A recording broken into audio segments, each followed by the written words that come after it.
செங்கடல்ல நோக்கி கையை நீட்டினோன்னே அந்த கோலை நீட்டினோன்னே என்ன ஆகுது? செங்கடல் ரெண்டா பிளக்குது. எப்படி இந்த சைடு அப்படியே தண்ணி வந்துட்டு ஓரமா ஒதுங்கி, இந்த சுவரை ஞாபகம் வச்சுக்கோங்க, இந்த சுவர் மாதிரி அந்த தண்ணி அப்படியே ஓரமா ஒதுங்கி நின்றுச்சு.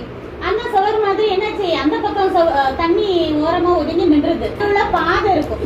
அப்போ நடுவுல இருக்கிறது அத்தனை நேரம் தண்ணி இருந்தது எப்படி இருக்கும்? சேரா இருக்கும் இல்லையா? தேவன் வந்து காத்தடிக்கிற வைக்கிறாரு. அந்த நடுவுல இருக்கிற இதெல்லாம் சேரு எல்லாமே காஞ்சி இப்ப நடக்கிற ரோட்ல இருக்கிற எப்படி இருக்கும் அந்த மாதிரி மண்ணு மாதிரி நல்லா மாறி இருக்கு.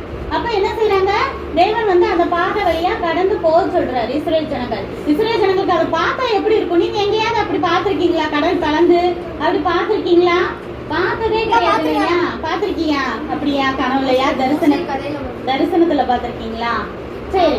அப்போ வந்துட்டு நம்மளுக்கு இந்த மாதிரி என்ன செய்யணும்? இப்ப எப்பயுமே வந்து பைபிள் வாசிக்கும் போது ஒரு ஸ்கூல் புக்கை வாசிக்கிற மாதிரி வாசிக்க கூடாது.